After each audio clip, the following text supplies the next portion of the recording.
বাংলাদেশে একটি নজিরবিহীন প্রেসিডেন্ট নির্বাচন হয়ে গেল। নির্বাচনটি প্রি-সিটেলড, এর ফলাফল কী হবে আমরা সবাই জানতাম। এবং আমাদের বাংলাদেশে যে পদ্ধতিতে প্রেসিডেন্ট নির্বাচন হয়, সেখানে সংসদে যারা সংখ্যাগরিষ্ঠতা লাভ করেন কেবলমাত্র তারাই প্রেসিডেন্ট পদে মনোনয়ন দিতে পারেন।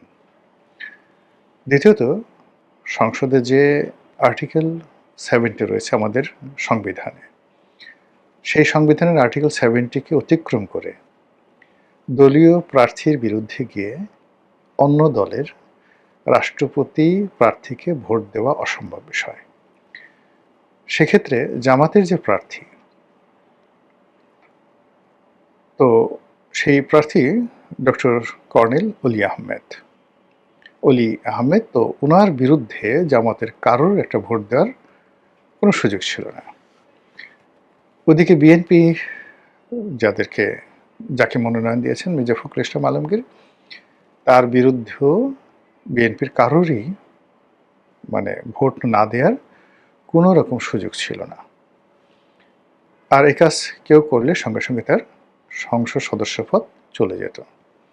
তো সেক্ষেত্রে বিএনপির মনোনয়নপ্রাপ্ত মির্জা ফখরুল ইসলাম আলমগীর সাহেব রাষ্ট্রপতি হবেন।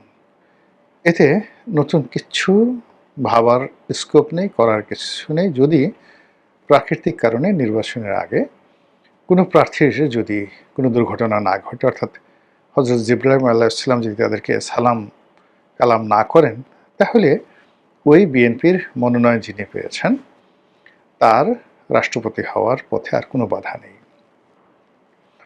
এগুলো এক।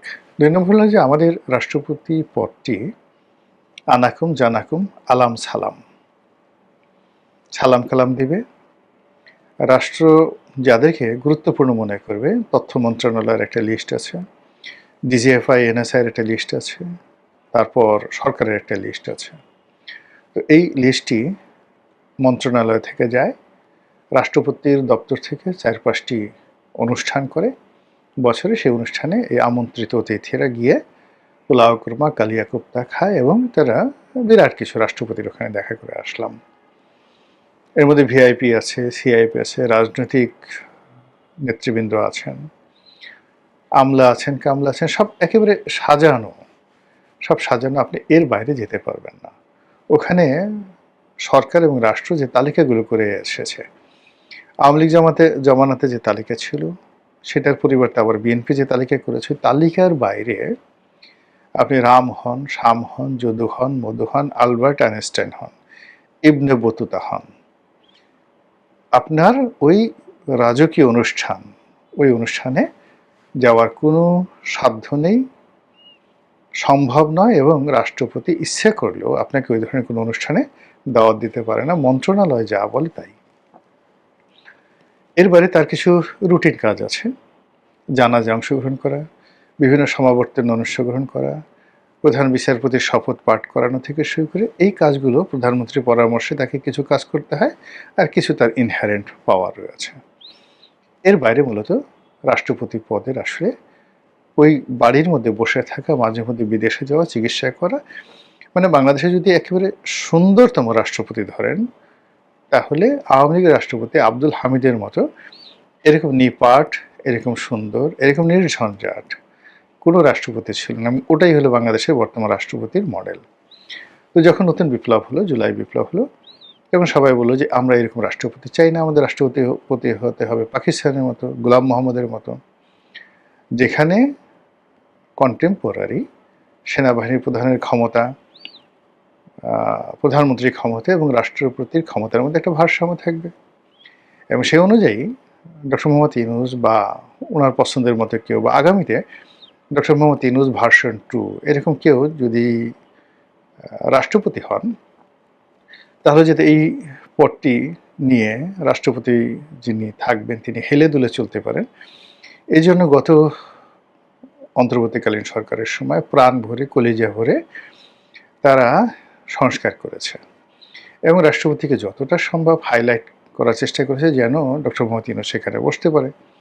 কিন্তু বিএনপি এসে দেখলো যে আরে আল্লাহ, আমরা যদি এই রাষ্ট্রপতির ক্ষমতা বাড়াই, তাহলে তো আমাদের নেতা তারেক রহমান সাহেবের ক্ষমতা থাকে না। আমরা এত বছর পর ক্ষমতায় এলাম, রাষ্ট্রপতি এক ধরনের কথা বলবে, রাষ্ট্রপতি জামাতের কথা মতো চলবে, এনসিপির কথা মতো চলবে, আমেরিকার কথা মতো চলবে, আর আমরা বসে বসে আঙ্গুল চুষবো, এটা তো হয় না। ফলে কি হলো, ওই যে আওয়ামী লীগ আমলে বা তারও আগে যেভাবে আমাদের একটি সাংবিধানিক পদ হিসেবে রাষ্ট্রপতির পদটি অলংকারিক হিসেবে আছে, ওইভাবেই এবার অলংকার হিসেবে এই পদটি রয়ে গেল।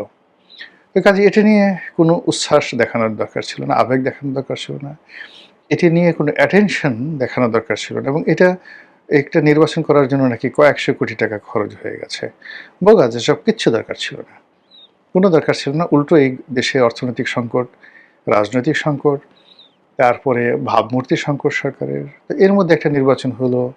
আমাদের প্রধান নির্বাচন কমিশনার একেবারে এমন একটা ভাব দেখালেন, তিনি মনে হচ্ছে যেন আমেরিকার প্রেসিডেন্ট ডোনাল্ড ট্রাম্পের মতো কোনো শক্তিশালী প্রেসিডেন্ট নির্বাচন করবেন এবং সারা দুনিয়াকে তিনি চমক লাগিয়ে দেবেন। এরকম ঘটনা ঘটলো।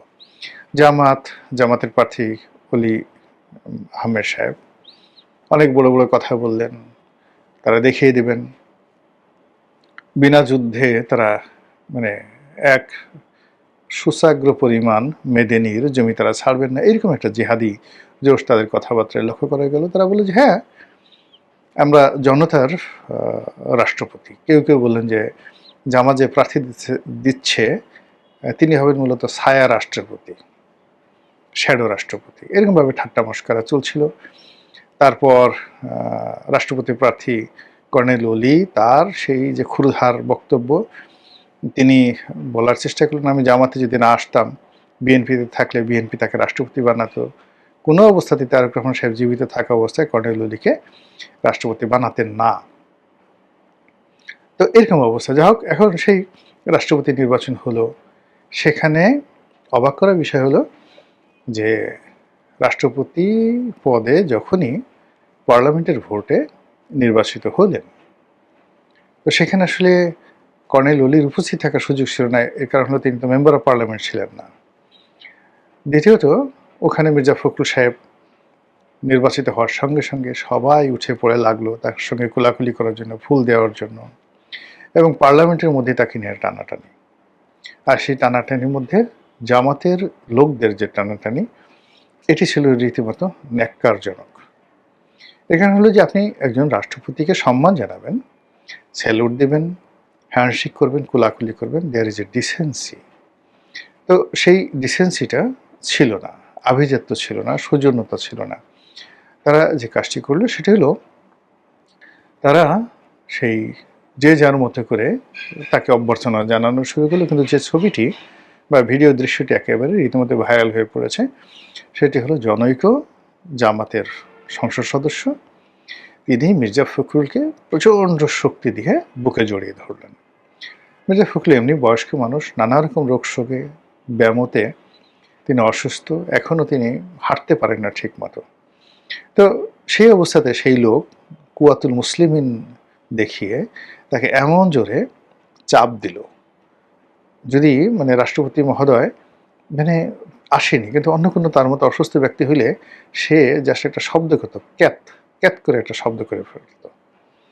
তো এরকমভাবে তাকে একটা চাপ দিল, চাপ দিয়ে বুকের মধ্যে চাপ দিয়ে তাকে জড়িয়ে ধরলো একদম আচ্ছা মতো। কোলাকুলি কাকে বলে, মানে সবচেয়ে প্রিয়তম, সবচেয়ে প্রিয়তমা। আপনি যখন তাকে আলিঙ্গন করবেন তাকে ছাড়তে চাইবেন না, ওই রকম মির্জা ফখরুলকে ছাড়তে সে চাই না, ধরে রাখলো। এখন কোলাকুলি করার আগে বা পরে আমরা তো এটা বুঝতে পারিনি, একবার কিংবা দুইবার এটা আমরা বলতে পারবো না, কিন্তু তিনি বারবার একেবারে ছোট একটা বাচ্চা বা শিশু বা একেবারে বুড়া মানুষ যার কোনো চলৎ শক্তি নেই, এরকম একটা লোকের দুই সোপার উপর হাত দিয়ে, আমরা যেমন একটা ছোটো বাচ্চার দুই সোপা মানে গালের উপর হাত দিয়ে তার কপালে চুম্বন করি, বুড়া মানুষের কপালে চুম্বন করি, সন্তানের গলায় চুম্বন করি, ওইভাবে মির্জা ফখরুলের দুই গালের উপরে হাত রেখে বেচারার একেবারে কপালের উপর জোরে একটা চুম্মা লাগিয়ে দেওয়া হলো। এই যে দৃশ্য, এই দৃশ্যে সারা বাংলাদেশের ট্রল পড়ে গেল। জামাত শেষ পর্যন্ত রাষ্ট্রপতিকেও ছাড়লো না, তাকেও চুমা দিতেই হবে। এই যে চুমার কালচার, এই চুমার কালচার বা সংস্কৃতি, তারা কোন পর্যায়ে নিয়ে যাবে? সবাই কেন চুম্মাবাজ হতে চাচ্ছে? এটি নিয়ে নানা রকম ট্রল হলো, নানা রকম কথাবার্তা হলো। রাষ্ট্রপতিও বিব্রত হলো, আমরাও বিব্রত হব কি? আমরা তো এই দৃশ্য এখন দেখে আসছি অহরহ। এখানে শুধু চুমাচুমি পর্যন্তই থামছে। যদি আরো সামনে আগাতো, না থামতো, তাহলে আপনি কি করতে পারতেন বলেন? তো এই যে একটা অবস্থা, সেটি নিয়ে এখন বিভিন্ন মানুষ ট্রল করার চেষ্টা করছে যে, আরে আপনারা ভোট দিলেন কর্নেল ওলিকে আর চুমু দিলেন মির্জা ফখরুল ইসলাম আলমগীরকে। আপনাদের যদি এত চুমু দিতে ইচ্ছা করে, তাহলে আপনারা কর্নেল ওলির বাসায় চলে যেতেন। সবগুলো জামাতের যারা এমপি আছে, এনসিপির এমপি আছে, তারা কর্নেল ওলিকে ওইভাবে জোরে জড়িয়ে ধরতেন, চুম্বন করতেন এবং বলতেন যে, আপনি আমাদের রাষ্ট্রপতি, আমরা যেহেতু মনোনয়ন দিয়েছি, আমরা মির্জা ফখরুল সাহেবকে, যেহেতু তিনি থাকবেন, নির্বাচিত হয়েছে সেটা আলাদা কথা, বাট ইউ আর আওয়ার রাষ্ট্রপতি, আমরা আপনাকেই প্রণতি দিলাম, ফুলের মালা দিলাম, এবং আমাদের এই যে টোটাল এতটি ভোট আমরা দেখেন আপনাকে প্রতি পয়েন্টে দিয়েছি। কাজে আপনি আপনার যে সম্মান মর্যাদা আমরা রক্ষা করলাম, এবং কৃতজ্ঞতা স্বরূপ আপনি আমাদের দলে এসেছেন, আর আমরা আপনাকে ভোট দিয়েছেন, আসলে আমরা পরস্পরের সঙ্গে চুমাচুমি করি। আপনার কপালে আমি চুম্বন দিচ্ছি, আপনি আমাদের কপালে চুম্বন দেন।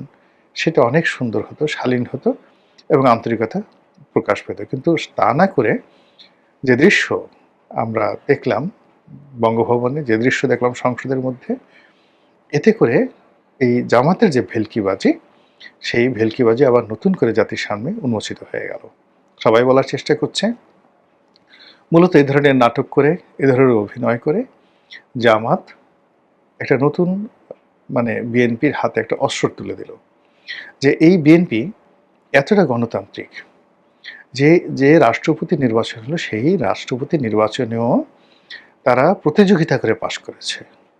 যেভাবে এই ত্রয়োদশ জাতীয় সংসদ নির্বাচনে তারা তুমুল প্রতিযোগিতা করে বিজয়ী হয়েছে, একইভাবে রাষ্ট্রপতি নির্বাচনেও তারা অতীতের দৃষ্টান্ত মতো হয়নি, তারা প্রতিযোগিতা করে নির্বাচন করেছে।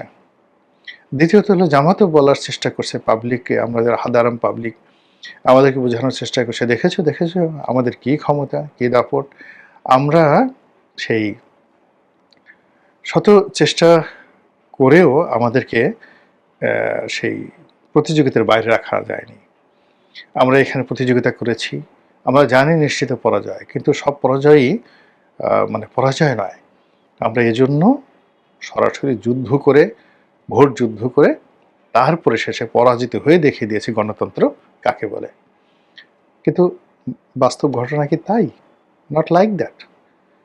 বাস্তব ঘটনা মনে হচ্ছে কেউ হয়তো মহামানব হতে চাচ্ছেন, কেউ হয়তো কাউকে মহামানব বানানোর চেষ্টা করছেন, আর আমরা সেই পাবলিক মানব এবং মহামানবের সেই যে অসম যুদ্ধ, সেই যুদ্ধের দৃশ্য দেখে